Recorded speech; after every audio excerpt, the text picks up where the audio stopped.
Hey guys, it is Operation Blood Orchid patch notes time. So let's get into this, shall we? There's a lot.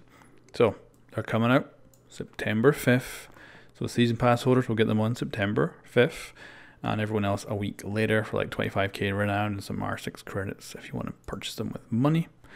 And this will also be on the technical test server as of the 29th, which is tomorrow. That's why the patch notes are out today. So let's start with Ying and Legion.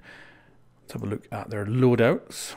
As you've seen from my gameplay and other people's gameplay, Ying has a very, very nice LMG, a very, very nice shotgun, a pretty standard pistol. Now, in the gameplays everyone's put out, she has breaching charges and smokes, I think. But apparently she's going to get a claymore and a smoke. So let's go. And she is a 2-speed and 2 armor. And Legion has the really good shotgun, which is a 612 SD. So same shotgun as this, but an SD variant. And he has the SMG T5 SMG, which is a pretty good weapon. I actually really enjoyed using it. And again, that's a standard kind of pistol. And he's going to get impact grenades and deployable cover. And again, he is a 2-speed and 2 armor operator. Moving on down, we've got the brand new map, which again, you can see in the gameplays I've put out. And it's quite enjoyable, very big. And of course, with the new season brings us new skins. So this one here is like, I think it's a Jade Dragon. And you can see that in my gameplay. You can see this one in my gameplay as well. So these are going to be pretty cool. And I quite like the look of them. And then we've got Ella. And we're getting a Polish operator this season because Operation Health basically deleted the Polish season. Like the Polish season would have been starting now, and unfortunately it's no longer, so we're getting the operators spread out over the next 2 seasons. Now the reason for that is because they are paid content. They cannot just get rid of them. They have to bring us to them because they say in the season pass you've got to get these operators, whereas the maps are free to everyone, so they did delete the Polish map. So let's actually check out Ella. So of course Ella here with her green hair, very unique. And this gives us kind of an idea of her backstory. So she's a driven 30-year-old. You can check this all out online. I'm going to put links in the description below and you can go check this all out yourself. But basically Ella was like bullied at her school because she was the daughter of like a groom operator, like a high level operator. And she went off, she ended up joining like a private army type thing and doing all kinds of crazy stuff, and then ends up going back to Grum once her father actually kills himself. We've got a picture here of Ella. You can see her mixtape as well. So yeah, a picture from 96. So they really are going in depth on the different details. I guess this is her artwork as well. And they give a really cool story. So yeah, she got hired into a private military company. And yeah, and again, we have this like teaser image with an M4. They never did explain this. So maybe this was to show her past. And this quote here is from after her father killed himself. So they really have gone all in with like the backstories and stuff. But you can see from this image, we can actually see this now in higher quality. And what it is, everyone was like, this is a biohazard detox cloth. And what it actually is part of her grandfather's uniform that she's holding here. So this probably is from the past when she did use an M4 in like maybe the private military or something like that. So maybe that explains the picture. I don't entirely know. And we can see Valkyrie here because she went on an operation with Valkyrie, and that's how she kind of got introduced to Rainbow Six and ended up getting invited to the team. So again, like I say, really good backstory to all of this. And of course, here is Ella in all her glory. Really high quality, very nice picture. And I would say by far of the new operators, she has the most overpowered weaponry. So she has a Scorpion Evo 3A1.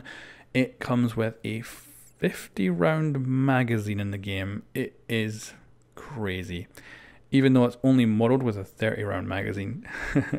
And then she has the FO12 shotgun. This thing also has an extended mag and has 10 rounds in the magazine, so it's really, really good as well.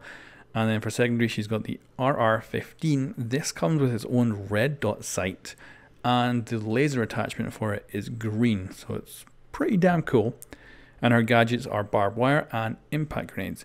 And she is a 3-speed, 1 armor operator. So she is going to be extraordinarily powerful. She's going to be a really good character. I think her ability maybe a bit on the weaker side, but still really good, still tactically very viable. And because of her weapons and her speed, she's going to be exceptional in the game. So that's us had a look at Ela. So now on to the juicy stuff. So this is basically the big Operation Health patch that we never really got. And the developers really call this still like an Operation Health patch. I still kind of see it as the Blood Orchid season patch, but they kind of see it as the final Operation Health patch. And certainly it's coming with a lot of fixes. So let's just go over everything. Now they're bringing in brand new servers. So I've done a video on this, so you can go check it out. I go into details on exactly how they are upgrading from their current servers to new ones, and really go in depth on exactly what's changing. Now they don't say it here, but they did say in their live stream that the new servers are coming to PC first, and then probably like a week or two after they'll come to the consoles. So they don't say that here, and I don't know if that means maybe we'll get it all on all platforms, but I think because of what they said that it will come to PC first. Then we've got the improved lighting and all. Now we've seen this in blog posts before, so major changes. So for a defender, it'll be far easier to see outside, and for an attacker, it'll be far easier to see inside. So both teams are going to benefit from this. Now all maps are getting their skyboxes updated. Really, you're not going to notice this too much, I would say. When you actually load up a game, you're probably not going to look at the sky and go, oh, that looks pretty. But what it will do is it will reduce resources, and it also means that the ambient light from the actual skybox will be more controllable, so they can actually make it more consistent, which will be very good. They're also updating on all maps again. This, which I'm not even going to bother saying, but it's basically reflections. And you're going to also notice with the retexturing of maps, you are going to notice way more glossiness to the maps. So they'll probably look a bit sharper and more sparkly. And yep, we are getting this. We've seen this posted in a blog post before. We're getting lots of updates to all the textures. So big difference between them all. And this is happening only on Cafe, it looks like. But it'll come to every map as they work through them. And they're also changing operators. So again, this is to reduce resource using and open up more memory, because apparently they are starting to hit some sort of cap when it comes to developing this game. And you'll see this in a lot of this content. They're really trying to reduce the memory footprint of everything Rainbow Six Siege related. And of course with Valkyrie here, you can see a big difference. So they're changing the face rigging cleanup, means more consistent facial reactions. And yeah, you can see Valkyrie way prettier here, and yeah, not so nice looking over there. So Hibana's gadget will be more consistent. This is like in every patch notes, there has to be something about Hibana's gadget. So we'll see when that comes out if it's the case. Now, because they're changing pretty much everything about the game and the textures and all that, it does mean that the patch is going to be huge. So PC with Ultra HD is going to be 42 gig. PC without Ultra HD is 26 gig. And both consoles are 15 gigabytes. So really big patches. Now they won't actually take up any more room on your computer or your console. They're just basically replacing everything because, like I say, all new textures and all that.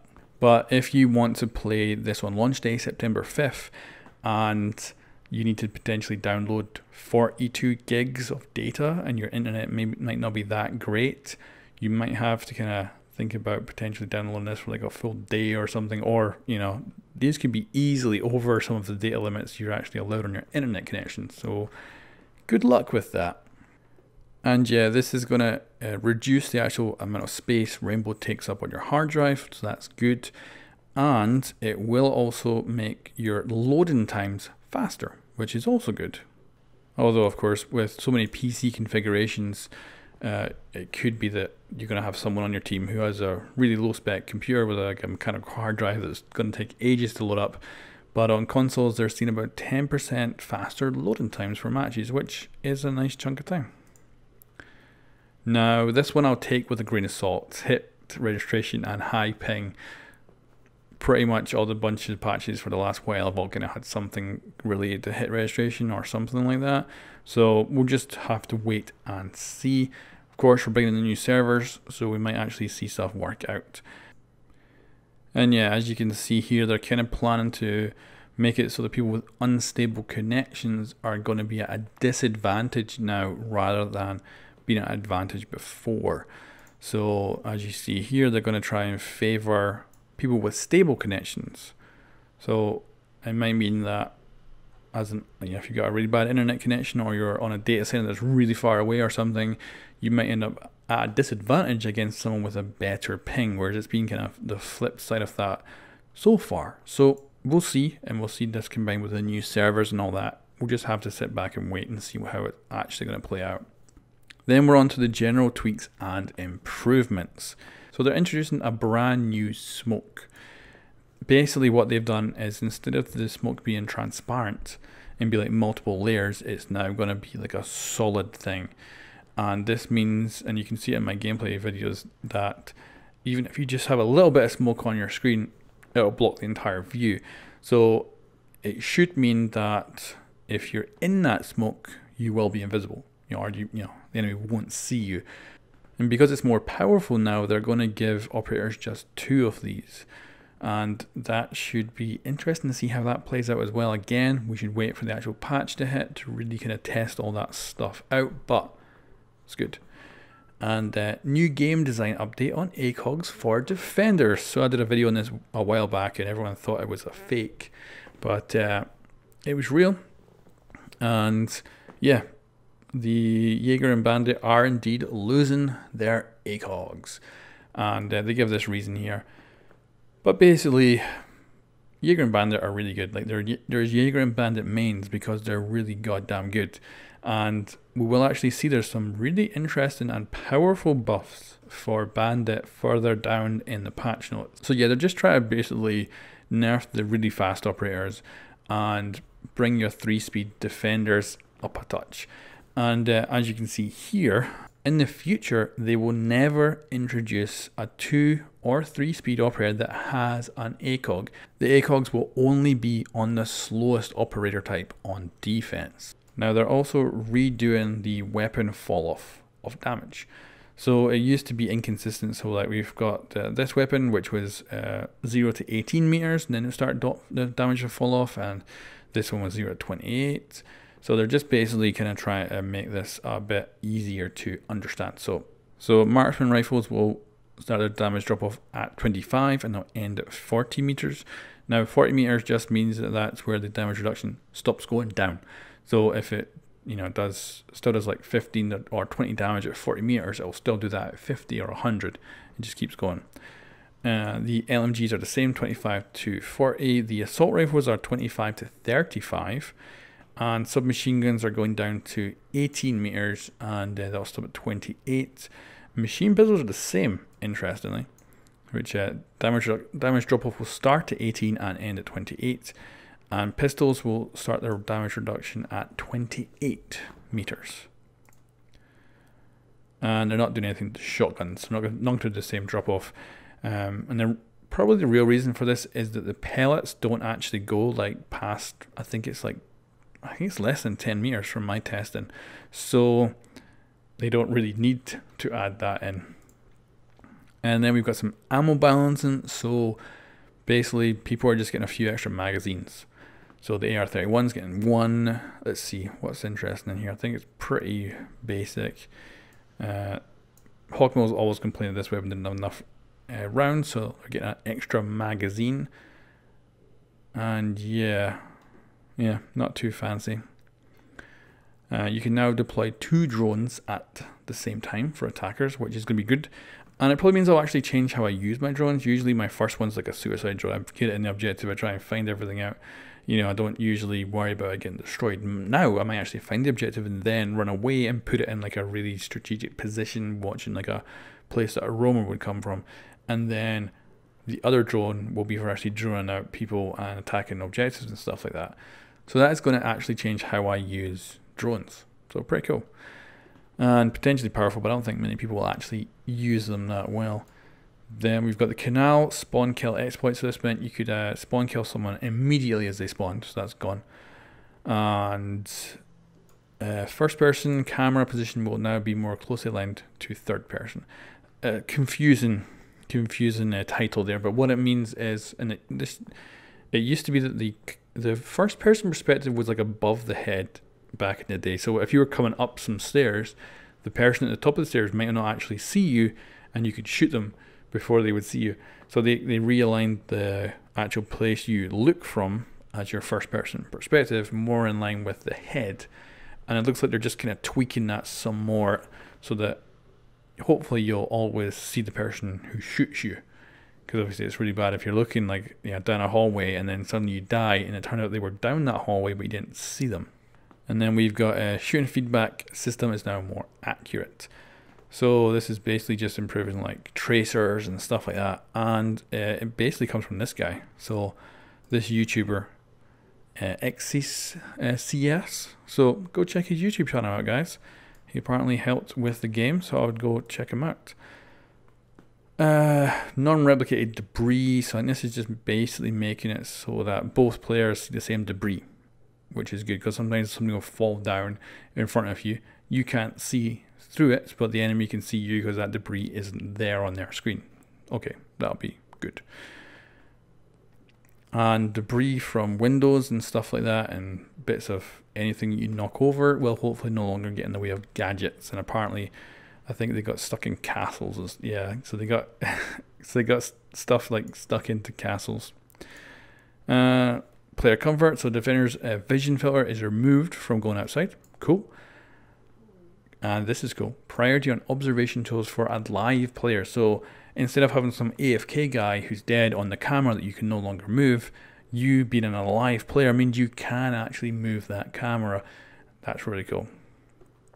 This one's also really good. I always thought it was a really stupid thing that you could throw out smokes, but then your crosshair could go red when you like looked at an enemy through the smoke. So they're actually taking away the crosshairs turning red on enemies. I think that's a great change. Looking forward to that. And this one's a completely different change as well. You now need to scan people to actually ID them. So this is really cool. A lot of people have been complaining about the ID system just not working sometimes. So it's now going to be linked to scanning those operators. And that's the case with drones, cameras, everything. So that is going to be quite interesting. You'll have to now manually scan to actually identify someone. Now there is a downside to this, because if you're on a Valkyrie camera, you don't really want to scan an enemy because then they'll know there's a camera in the room. So you have to decide whether you want to ID or not. So that will be very interesting for Valkyrie's cameras. So this was a very big change that's been super controversial, and that is the changes to maps and the playlists for maps. So ranked will now have only 9 maps to play to match the Pro League. So this is super interesting. Now the problem with this for a lot of people is that they play ranked as their normal mode, and now they're going to be limited to just 9 maps, and that does kind of suck. But I think it is good that it does match the Pro League. I think that's a good thing, and it probably will be more competitive. But yeah, it does suck if rank's your normal place to go play and you're just no longer going to see the old maps. And some of the favorite maps, you might love House or stuff like that, and you ain't going to see them. So it sucks. And we are also, of course, getting our new casual playlist, and this means we no longer get to play Yacht, and we no longer get to play Favelas. And in the future, they will be removed entirely from the game. Now, they might return with reworking, but they specifically say that they may never return. So, like, if you really want to play those maps in casual and ranked right now, you've got a week to play them, and then they're gone. And you will be able to load them up in custom games after that, but they will be getting deleted from the game entirely in the future. So, that sucks. Now the map preferences is also going, so this is where you could select which maps you wanted to play. It never bloody worked, so I think it's good that they've actually removed it, because it was a terrible system and never worked. Now this was something that was in the technical test server a long time ago, and now I even did a Mythbuster episode on it, and it never happened, and I kind of was like, is it actually going to happen? So now it has. So with this nerf to barbed wire, it will only take 2 hits to completely destroy it, and it will slow you down less. It's only a 5% difference though in actually slowdown speed. So you're going to be get through the barbed wire quicker, but not hugely quicker. And you still can't sprint through it and stuff like that, but it will mean you can get rid of it easier. Now, a really nice buff to Jackal is that his scanner goes off far quicker. Again, this is visible in my gameplay, so you can go check it out. And it's going to ping someone's position every 5 seconds instead of 10 seconds, and it'll do that for 20 seconds instead of 30. So this would be really good and really put the pressure on the people you're pinging, because it's going to go off way quicker. You can't really, have a ping move somewhere else, then wait that 10 seconds. You now have to wait 5 seconds, and the next ping goes off. So you can really track someone far more effectively, and I think that's a really good buff for Jackal. Now, let's talk about the buffs for Bandit. This is really, really good. So, the way they used to work, Hibana's pellets, is if you fired them onto a wall, and then Bandit came across and electrified that, the pellets would be destroyed. But if you fired those pellets onto a wall, and then ignited them, and then Bandit put down his Bandit battery, the pellets would not get destroyed. So now they will be destroyed even if they're detonating. So you can now Bandit trick Hibana's gadget. This is super powerful. And then another buff for Bandit, and this is interesting. This is reverting back to a state that he was in, like I think it was over a year ago, where he could one-shot drones with his electrified barbed wire, and that is actually returning. So this is going to be really good for taking out drones. And it's a really good buff. It really is for Bandit. Like, that's a really good change.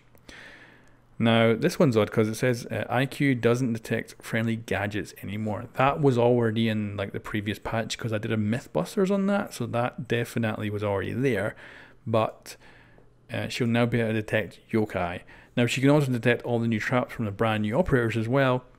And now she's getting even better because she can detect Echo using his yokai drone. So freaking awesome. I tell you, that's going to make IQ one of the most top played operators this season, I think. And Fuse's cluster charge pathing is more predictable. So instead of them they come out in a standard configuration. So if I remember right, a fuse charge comes out like far left, left, middle, right, and far right. And you can reposition the cluster charge to get detonations in different orientations, so that you can fuse a room in different ways, or like fuse down a corridor or stuff like that. So sometimes what would happen is those cluster charges would like hit something and bounce all over the place. And you could like have a cluster charge go out a window, bounce off a tree, come back over and kill one of your teammates, which is exactly what they're on about here. So it sounds like instead of that, they're probably going to be taking away most of that bounce. They're probably going to come out and then land on the ground and explode rather than going freaking all over the place. So that is good. They're taking away the hit markers on Blackbeard's shield. Yeah, I never really understood why you need them, so that's cool. All drones and Twitchy drone can aim upwards more easily. Okay, we'll see what that's actually like in the game. This has been in the patch notes before as well, so this hopefully does actually fix this, but the blood spatter will now be more consistently displayed. Hopefully that's the case. And then Sledge's hammer will be more consistent.